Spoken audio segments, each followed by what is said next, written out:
Welcome back to the episode. We have with us Miss Shaka L. White, That's and you right. are one of you're the director. I'm the executive director. The executive director of the Sentencing Foundation. That's right. Finally, we have one of the head cooks and bottle washers here. That's right. And how long did this sentence? Because it started before now. Yes, So we've you're been working on this for about 6 or 7 months. Oh, okay. Yeah. So it's been a long process, but Yes. we're excited. We have our website launch. Yes. So we're now ready, and we're starting to do some funding so that we can start providing services to individuals in need. And tell us a little bit about the Sentencing Foundation. This is, I understand from an interview I did with the Honorable Judge Sawyer, it's about providing you resources to the RS. So think about it like this: if you have, if you find yourself standing in front of a judge, this program is supposed to work with various judges to give other alternatives other than prison. Okay. So instead of sending someone to prison for a crime that doesn't necessarily deserve that, she want to work with individuals in the community that can give them the resources to help them become better citizens versus serving time in prison. So that's what this is. Oh, nice, Yes. nice. And so far, have you actually started working with any agencies? Well, see, the or any judge of and I, the individuals who are caught in the system, and the victims, and the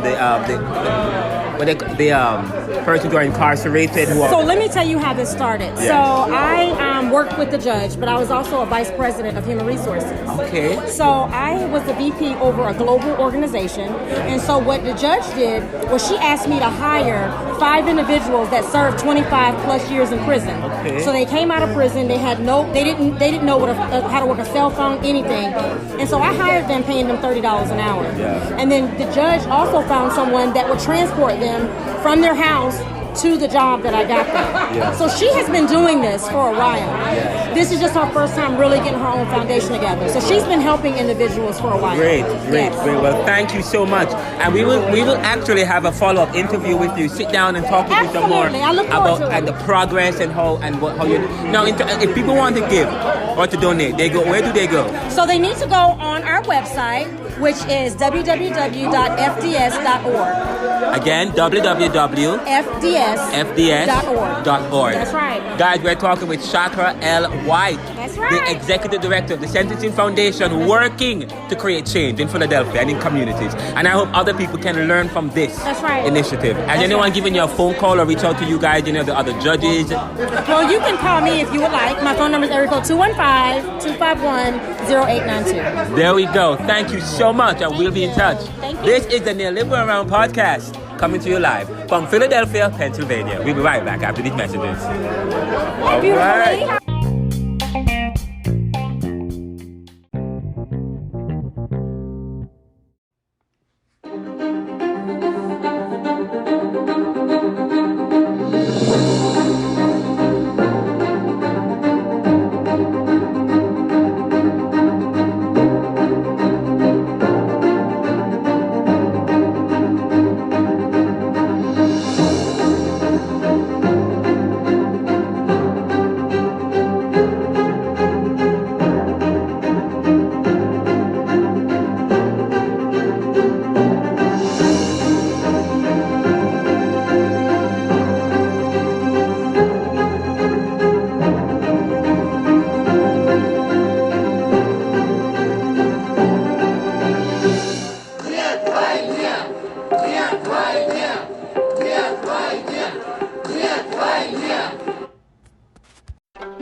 Welcome to another episode of the Neoliberal Around podcast.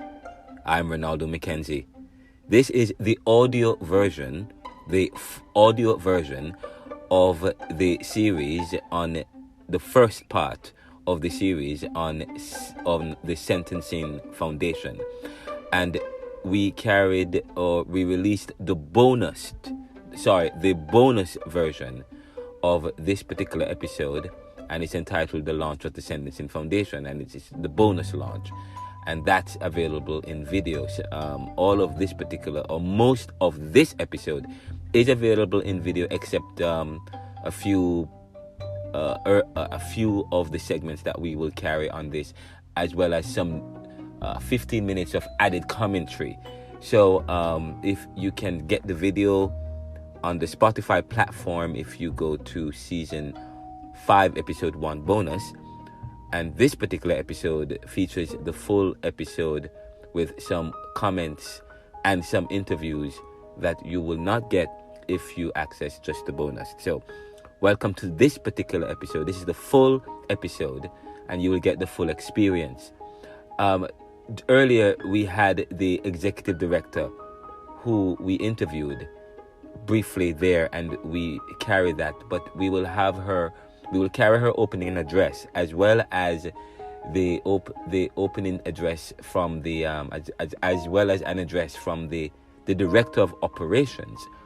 And but before the executive director makes her the address, and before the director of operations speak to us, we have a presentation from Mr. Suavo Gonzales. Mr. Suavo Gonzales is, I believe, is a 2022 Pulitzer Prize winner, podcast winner, and he is an ex-offender who was serving a lifetime sentence, who was released sometime in 2017, and he is now a successful podcaster. He's a ghostwriter, and he also works at a community college or at a college, and his job there is to help ex-offenders or past offenders or persons who have served time. After they've served their time, his job there is to help them to get into college and to acclimate them and so on. So, and he has a successful job there doing that. So he will speak, he will share his story, and it's quite a powerful story. And that story is powerful because it puts into perspective the importance of the Sentencing Foundation and how and why you can support this effort. This is the Neoliberal Realm Podcast. We'll be right back after these messages.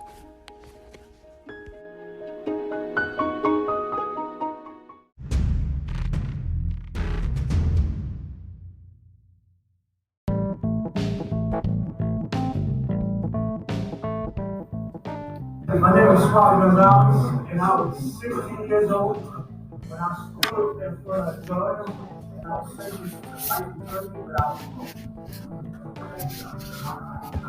Life without parole. At the age of 16, IQ of 56, didn't know how to read or write.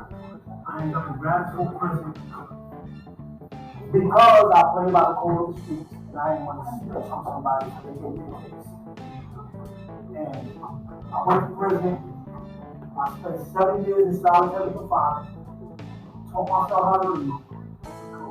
Wrote 5 books. Ghost wrote about 15 books for a couple of writers. Got my GED. Got my associate's degree, bachelor's degree from Villanova. Got out of home. Solitary confinement. I said, you know what? I want to do something with my life. Even if I'm in prison, serving life, I want to be a decent human being. So I started a scholarship that we raised thousands and thousands of dollars from inside the prison to scholarships to children from the hospital.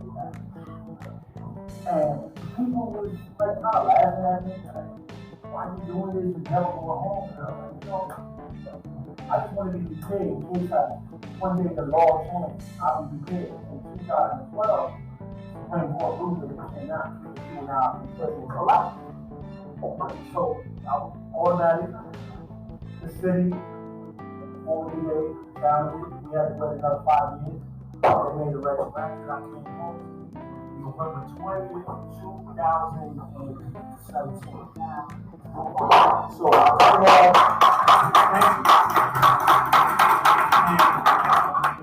It was kind of hard for me because I had resources. My family died. But I knew how to read and write. I knew how to tell a story. So I started researching what podcasts mean, what it was. Somebody gave me a form that I still got. And I knew how to hide from something. No matter. But I was like, man, I could use this phone to really inspire me. So I decided that I wanted to create a podcast. And I created my own podcast. Just telling my story. It took me like 2 years to get it because I ain't no technology. So we released it, and it debuted to about 1.8 million downloads. First episode. So I was like, what does that mean? I don't know. So I'm still researching. Next thing you know, we get a phone call from International Documentary Awards, which is like the IDA, is like the podcast, it's like the Oscars of podcasts. Only 2 people in Philadelphia won it, myself and the president. So, and I was like, I'm not really chasing no awards, I'm kind of shy. So, the podcast was taking like its own. And in May, I get a phone call. I left my job at community college, and I see the president coming to the office, and I was like, I'm fired. Every time the president of the school goes to the office, it's like, you did something wrong. So I was like, what did I do wrong? I'm going to the process. And he's like, CNN? I was like, what happened? I know I ain't do nothing wrong to be on CNN. He said, no, you just won the Pulitzer Award. I'm like, oh, yeah. You clap for that?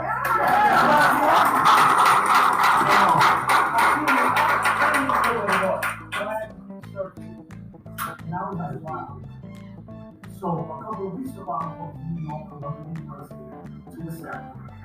And it was funny because my name is like, sounds like Suavo. Who named that kid Suavo? My mom did. So I get up there, and my question was to the president of Columbia University, you mean to tell me that since 1917, when these awards was established, nobody incarcerated was able to win this award tonight? And he just looked at me and he said, yeah, I said, that's one of the most famous spot. He should have got it. But I'm honored to be the first formerly incarcerated person to ever win that personal award. Because it shows transformation. It shows that we are more than our words. It shows that we belong. And it's easy to forget today that I spent 31 years in the prison. Because I get to travel, I get to talk to the governor of California, got a couple of people to come home. But at the end of the day, I'm in Philadelphia, which a lot of work still needs to be done. And if anybody knows anything about parole and probation in Philadelphia, we have probably 275,000 ex-offenders in this city alone. But the thing that we have in the city is that other cities don't have is 40 pounds. I'm saying that again, 40 pounds. I was able to work 30 days after I came home. And I wondered, like, we had somebody that had resources for us.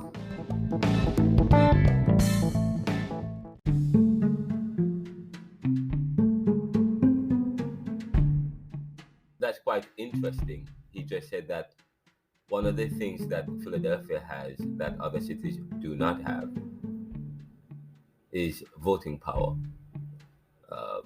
And the fact that he was able to, as soon as he got out when he got out and was placed on parole, 30 days after there was obviously an election and he participated in that.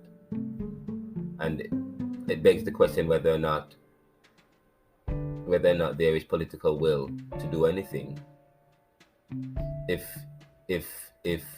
there's any interest, if people can get any interest out of a particular block of people, because in a sense, one of the reasons why I want to find out what if, as we think about how we can find traction with programs like this, one of the purposes of the TSP, the Sentencing Foundation, is not only to provide resources to resource-based sentencing and supervision, which provide resources to ex-offenders or past offenders so that they can re-enter society and become effective.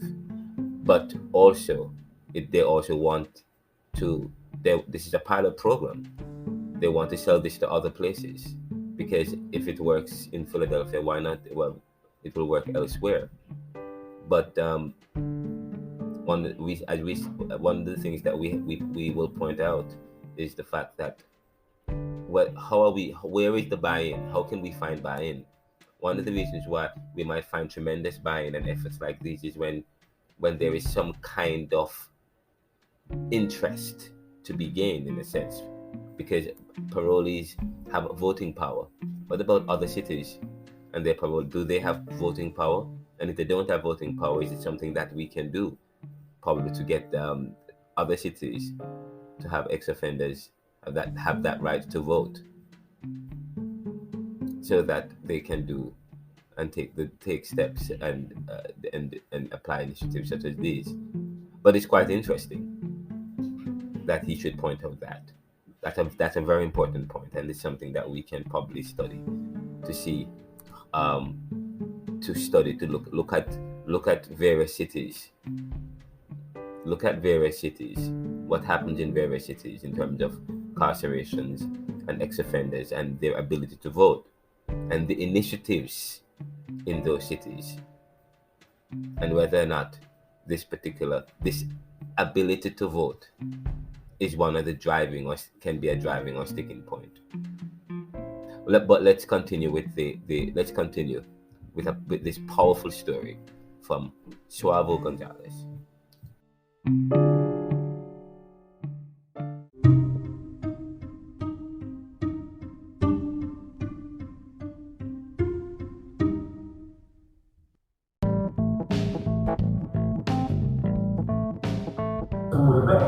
Because it wasn't easy for me. I went back to prison a year to the day I was home. They just took me back for something I didn't do. The lucky part for me was that I was working at the 25th district, so they had cameras. I was like, I got to get the cameras to the door. And it took me 3 months to do that. Wow. So, not too long ago, I did a phone call from my friend Cynthia. She said, the judge wanted me, you gotta go see the judge. I was like, judge? I said, last time I saw a judge, it wasn't good. It wasn't good. So she's like, no, you gotta go see the judge. And I was like, I'm all types of crazy stuff going through my mind. Like, what the heck I'm telling the judge? So, same way you research, research out.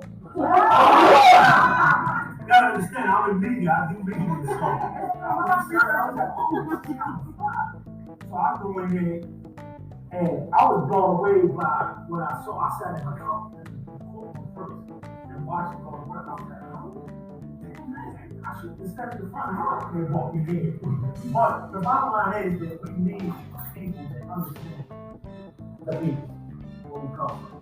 I don't come from this stuff, but I come from North Philadelphia. Aiken Butler. If anybody know anything about Aiken Butler, then that's where I come from.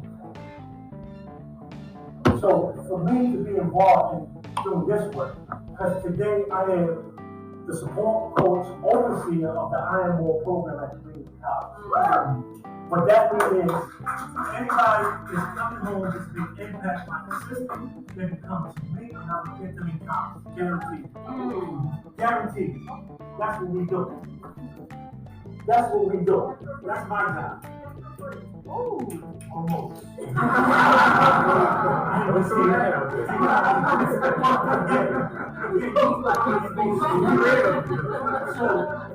I'm just having a conversation with the judge. I'm like, y'all are listening to that. We just it dropped last night. It's on Apple. That's my incarceration. Look it up. And I was just telling y'all, like, we're not only contributing to the public safety of the city. When we give people opportunities to have a better life, that's what we get. And for me, I know how it is. Because I'm still on lifetime parole. I'll say that again. I'm still on lifetime parole. If I spit on the floor and hit your shoes and you be like, oh, you spit on my shoes, you get me locked up.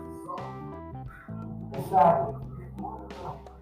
I was taken back to prison because my ex-wife said she saw me in Delaware, and I was at the 25th district. That was like the only time that I said, oh my God, I love the police. I didn't know because they had that tip. But it's that easy. And I was trying to tell the parole, like, no, I wasn't there, I was there. Well, you don't want to hear it, you did it because your past. I was like, oh. That was my first arrest, my past. It was like, he was in prison for years. I was so traumatized that I thought to commit suicide when I went back.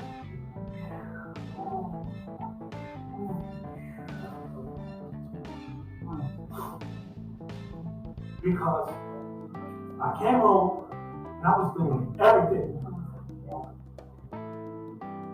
they asked me to do. It's okay, bro.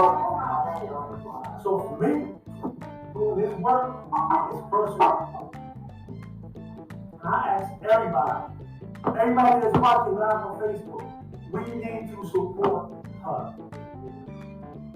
When I mean support, I mean support. The same way we support all the main brands and all the rappers, we need to support the people that take care of our people and our community. Because if we don't, it will be your son, it will be your daughter ending up in prison. And if you're thinking that I committed a crime, you're wrong. I went to prison because I didn't want to snitch on somebody else. And 31 years later, they found mistakes.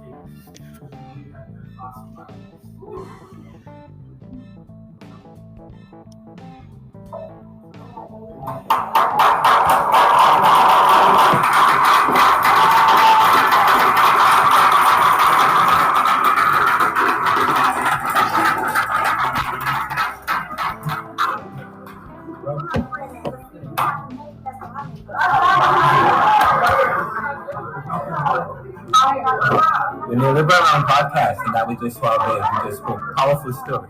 We'll be right back after the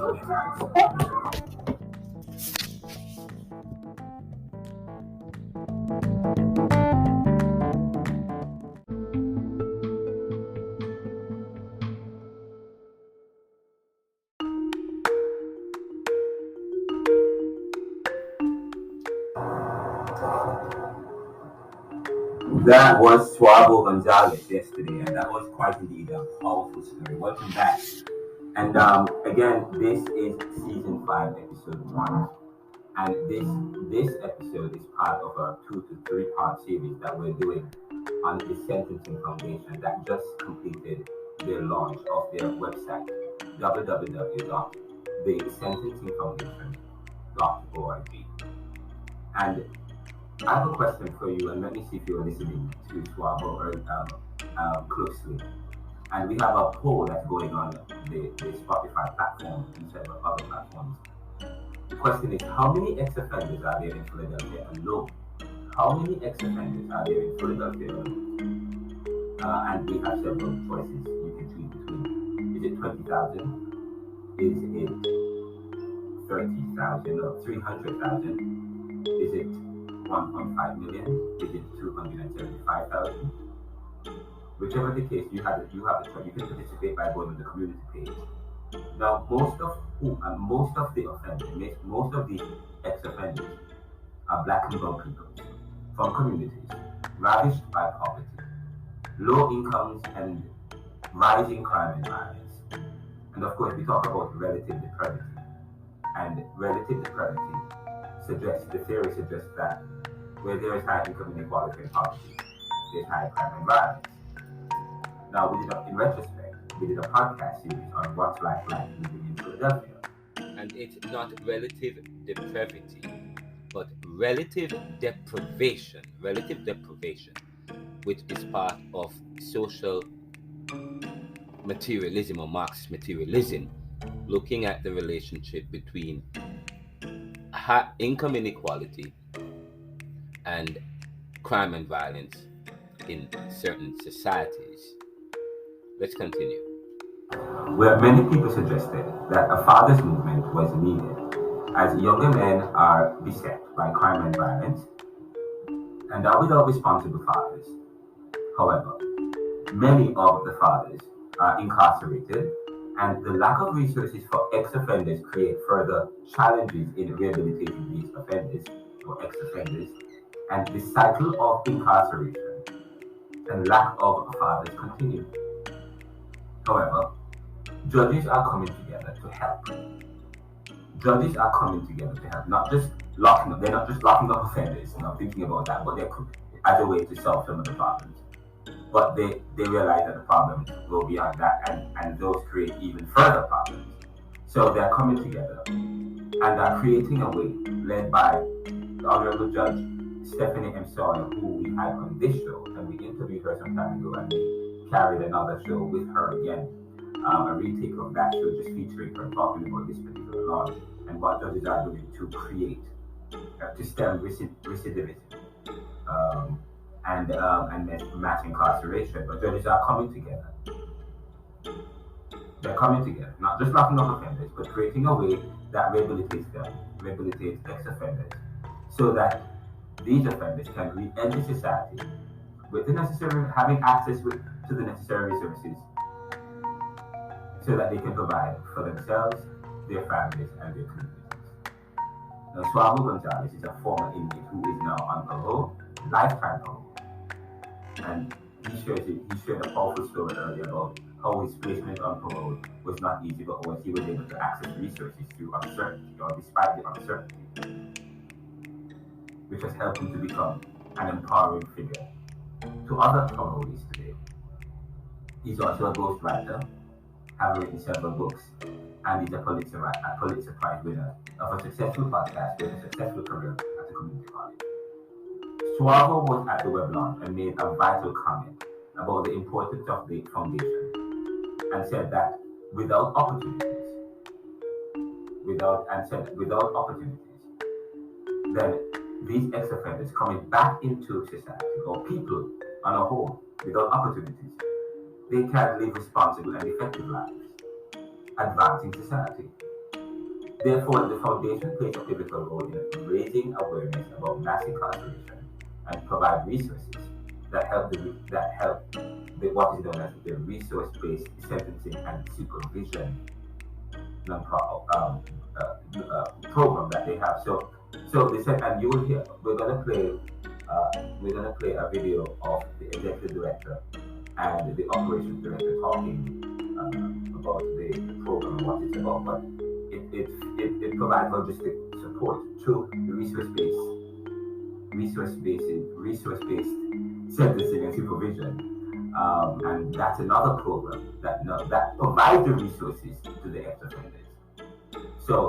But there are limited resources, and there's so much that they can do, and they're realizing that the center is helping ex-offenders.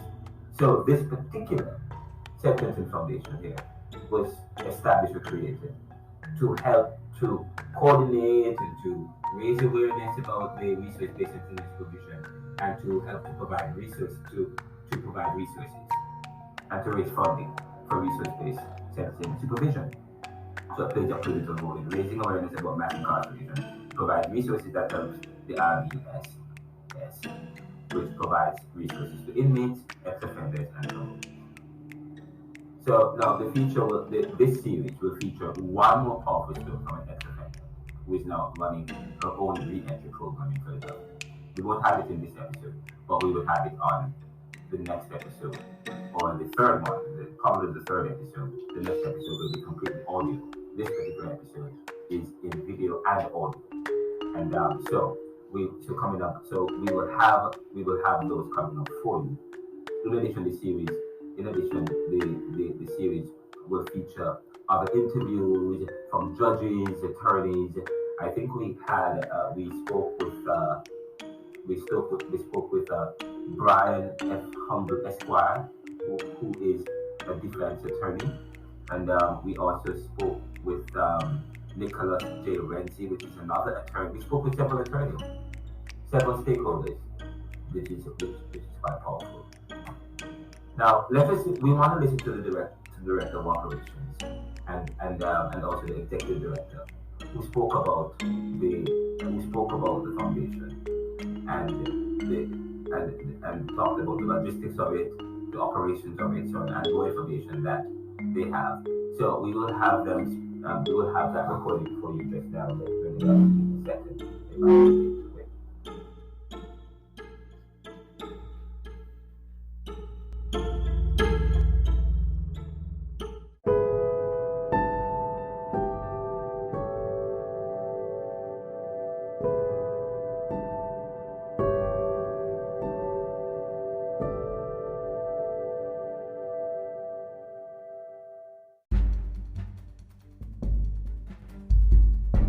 am the executive director. Just a little bit about me. I'm originally from Savannah, Georgia. This is Sandra Wright, the executive director of the Sentencing Foundation, giving the opening speech at the launch of their website. And of course, she begins by saying where she's from, Savannah, Georgia. Let's continue the recording with Miss Chandra, the executive director's opening speech. I relocated to Philadelphia part-time, I would say, a few years back, and I worked for the 1st Judicial District as the first Chief Diversity, Equity, and Inclusion Officer in the United States in court. So this is where I met the beautiful Judge Sawyer, and I met some awesome judges that are here today. And so with my specialty in human resources, labor and employment, diversity, equity, and inclusion, I've always wanted to, I was really interested to see how the courts function. And I wanted to see how judges in particular manage, the individuals that walk into their courtroom. So I would literally sit in the courts all day, and I would sit, before I got to know Judge Sawyer, but I sat in her courtroom. And I noticed how she interacted with the litigants that was before her. She would take the time and she would kind of talk to them like she knew them, almost like somebody's auntie. Now, what you doing in here?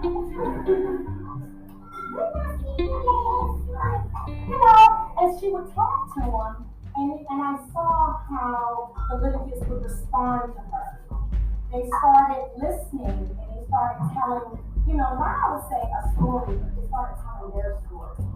And she would take that into consideration. And when I saw that, as far as through the lens of diversity, equity, inclusion, and belonging, I really saw that. And I said, in the United States would obviously have to look at the case laws and look at the laws, but also look at the person and look at who's they doing the person. So that's why I am excited as part of this wonderful nonprofit. And I wanted to just stop talking and I talk. And I wanted to announce this another young woman. Her name is Shonda Gonzalez. Shonda is our director of operations, but she is the backbone. So I wanted to bring Miss Shonda up here. She's going to talk a little bit. Thank you, Miss Shonda. So now the director of operations is about to speak. So, my name is Shonda Gonzalez. I am the Sentencing Foundation. I work with all of the folks that are part of the Sentencing Foundation to get this work done. It's nice to see some familiar faces again. For the new faces, welcome. So, the Sentencing Foundation is a resource-based center. So, basically, for those of you all that do not, and probably most of you all know, that's why you're here. Basically, instead of just using legislation and sentencing and incarceration for people that have offended, it really focuses on, as Shaka said, the whole person and what is really the reason for the offense and how can we work to get people out of the pipeline system. So that's important. She said instead of just using legislation or incarceration, which focuses on one aspect of the individual, now they want to look. Now this particular program focuses on the whole person, and of course it begins by the Honorable Judge Sawyer, who, as a judge, where she tried to understand the person before she provides a conviction or she makes a ruling or judgment. And that's the thrust, the rationale at the heart of the program is understanding the individual and going beyond just looking at the person, the criminality or whatever, to understanding other aspects of the individual. It's because understanding the person will also help with the rehabilitation process. And rehabilitation here involves providing resources so that they can better themselves and their community. But let us continue with, and I know you have some questions and some concerns about the supervision. the sentencing. You were asking some questions, which we will definitely have a follow. We have to have a follow up, and we have several more interviews and other people who we have to get to. Not in this episode, but in the next episode. But let us continue with the Director of Operations, speaking some more about the Sentencing Foundation, what's it about, and the website, and how you can participate. So once we find out what it is that is the issue, let's connect them with some resources so maybe we can help to remedy these situations without going to jail and things of this nature. So that is, in a nutshell, what the Sentencing Foundation is. I'm so glad that all of you all are here to support us in this initiative, in us coming up with this, and in us launching our website. So you all know that you're here tonight for our website. You all know that? Yeah. Okay. So our website just went live. So if you have not had the opportunity to check it out, please do. It is www.thesentencingfoundation.org.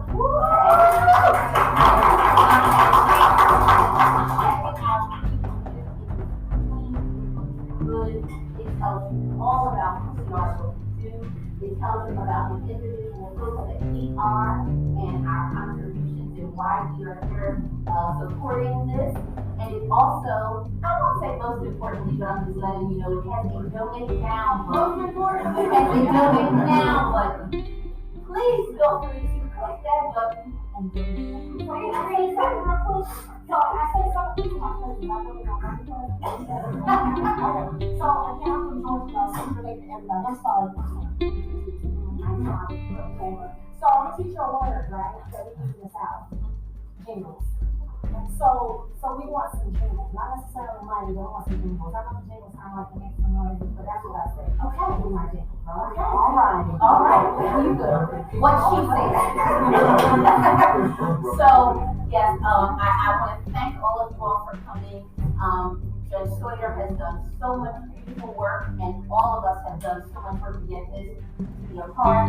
Here is the website. Thank you for bringing this up. Oh, that's great. That was clutch. Okay. So yes, this is the website. It's clean. It has a question. So if you have any questions, please feel free to click it. It does go to someone. How do I know? Because I'm an operations director. I did it. And I emailed. So it absolutely goes to someone. They do respond to you in less than 24 hours. So if you have a question, it's a person. And as you can see at the bottom, it does have a donate now button. Again, and as Shaka said, we want jingles. It does, if you go back up to the top, it has the judges that are a part of this and what it is that we offer the judges and how they can be a part and how it works for the judges, okay?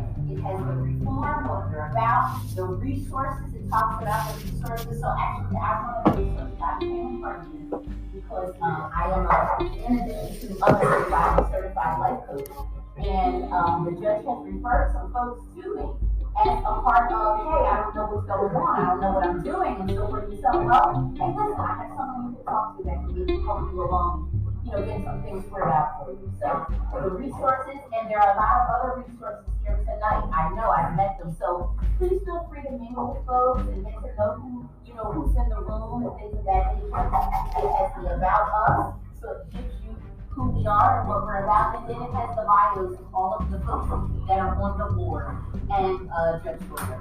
So please check it out. Please, we did a lot of work on this. We're doing a lot of work, and hopefully we will be doing a lot of great work in the future. So thank you all for coming so much. We do appreciate you taking your time. We appreciate you being here and everything you do to support us. Thank you, Judge.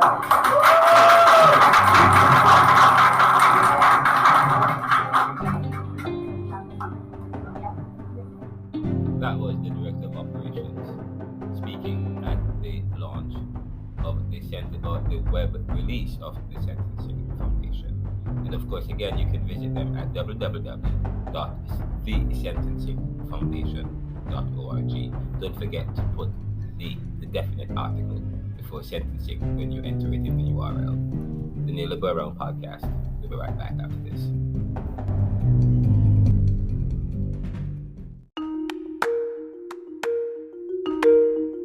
was the operations director at the Sentencing Foundation launch yesterday.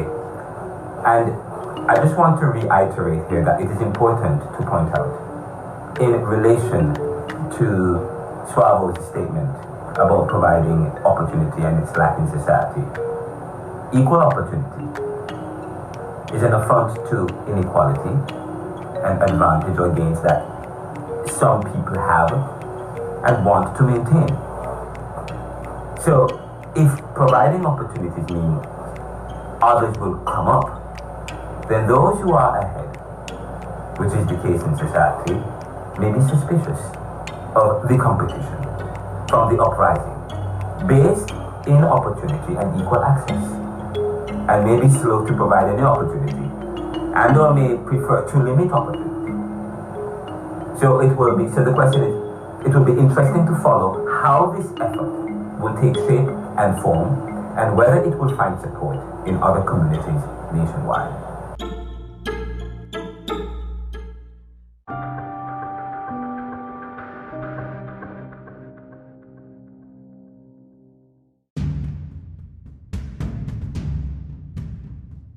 As I was getting ready to wrap up production of this particular episode to publish it, one of the producers here, Mr. Nelson, asked me some questions. He asked, "What is recidivism?" And I said to him, recidivism is when we talk about reducing recidivism, it's minimizing the rate of reincarceration, the number of people who come out of jail or prison and go back in. So we say that this program reduces recidivism, and of course, but one of the things that we discussed was the fact that this particular program is created. And then he asked the question, what's the importance? Why do we need a sentencing foundation that provides resources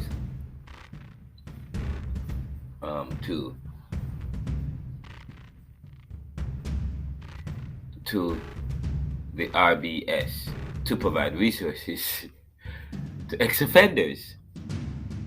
It's as if we're creating an extra layer, but the sentencing foundation is geared towards specifically raising funds so that resource-based sentencing and supervision can do what it does: provide resources, skills, training, opportunities to ex-offenders when they come home, when they have served their time and they're back in society. It provides ways in which people can get reconnected to society.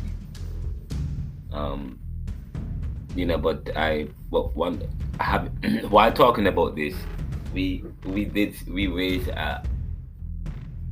levy an attack or a rebuttal about this program because it makes what we're saying is that people may want to commit a crime if they know that they're going to be able to go into prison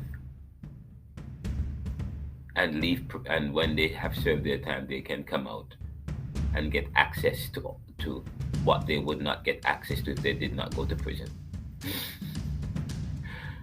They are seeing all these people who were in jail who are now out, who are all of a sudden they are connected and far advanced than they are. And so in a sense it creates a kind of negative outcome, an outcome, in one sense, how do you reconcile that attraction that it may, and that appeal that it can give, or that impression that it can give to people in these communities, the poor and many young men who are in a problem, who may see that the only way is through criminality or whatever, because and to provide more attraction and more rationale for their criminality is the fact that even if they were to be jail, and even if they were to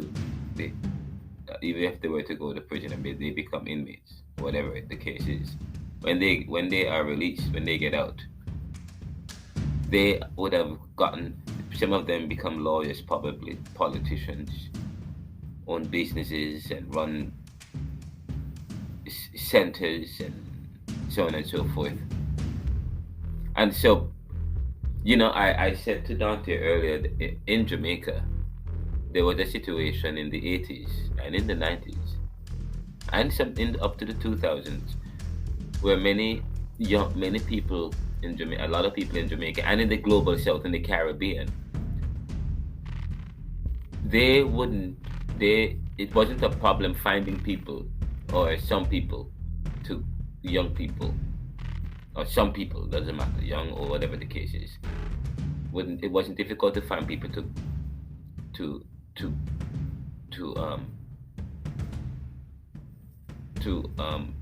carry contraband into the US or other post-industrial countries, because of course it's illegal to carry. It was illegal to carry cocaine or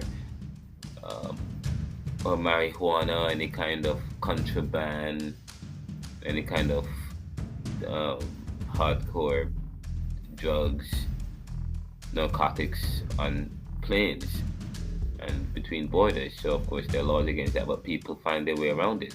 Drug dealers who the international narcotics trade, it's big business. It exists today, it continues, and irrespective of international laws to prevent it, people still do it. But one of the things that they would sell to poor people in Jamaica and in many of these global south countries is that if you go to the US, to a post-industrial country, and you get caught while carrying illegal drugs and so on, then you go to jail and you get education that you wouldn't get in Jamaica. You get to stay in jails and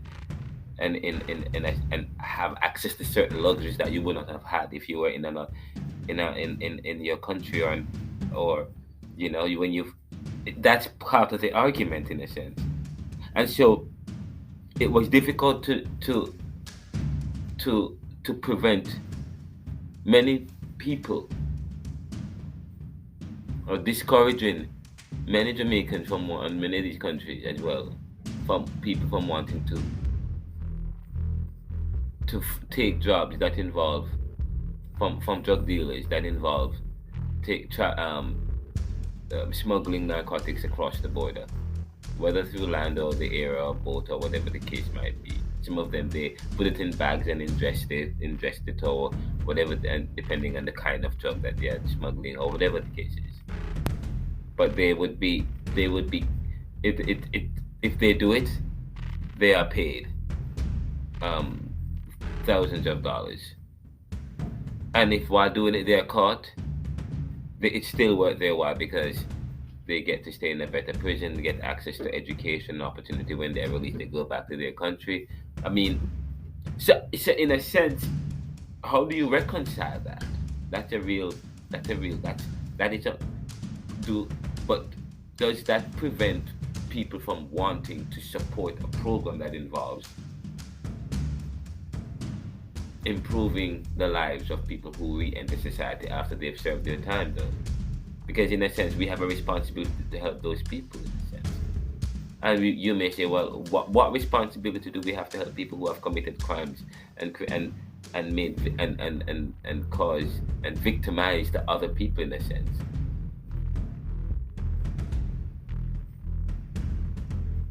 Those are, that's an argument that one may have, because there are people who are victims of crime who may see this program as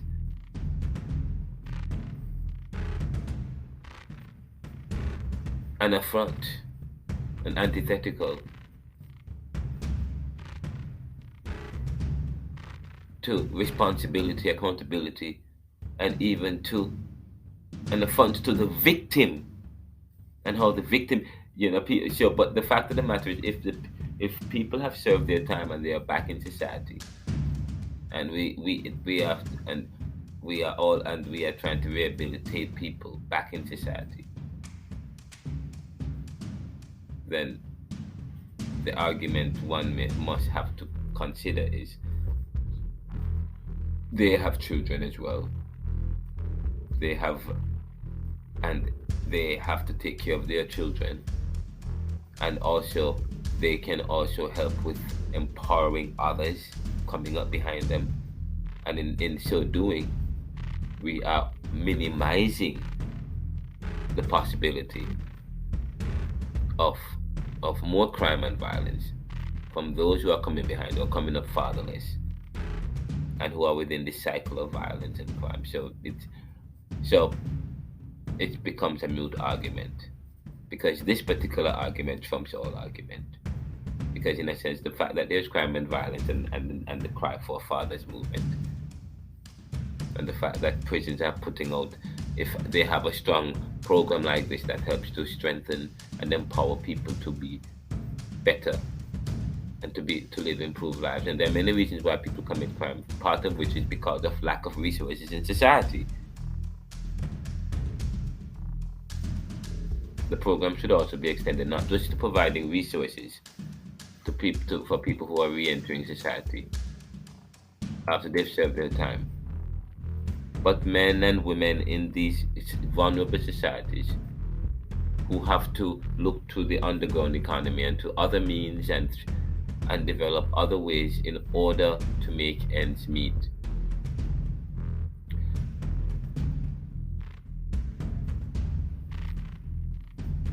Without having to destroy other people's lives. We will continue with the neoliberal. We will continue with this episode, with this series tomorrow, looking at the sentencing foundation and this effort to empower those persons who have served their times.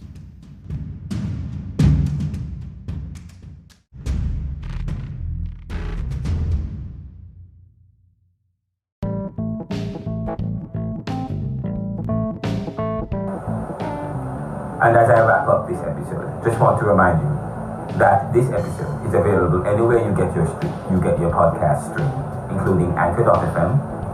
And if you want to see this episode in video, it's available on Spotify, the name of around, Apple Podcast, Amazon Music, Radio Public, Google Podcast, Podvine, The Audible, iHeartRadio, the Alexa app, of course, and our website, RenaldoCMcKenzie.com and TheNeoliberal.com. Just so you know, you can support us by going to anchor.fm/TheNeoliberal/support, and you can also subscribe on any stream. Just to remind you that I am the author of Neoliberalism, Globalization, Income Inequality, Poverty and Resistance, which is an academic book, a non-fiction book, which is available in all platforms worldwide and was #1 on Amazon in deconstructivist history and philosophy. Now, just so you know, I have another book coming out towards the beginning of next year. It's entitled Neoliberal Globalization Reconsidered. So you gotta check that book out. That book is provocative. It's critical. It continues to deconstruct history and critiques and revisits philosophical principles. But it is deep and also forms the part of a wider dissertation that I'm working on. So check that out.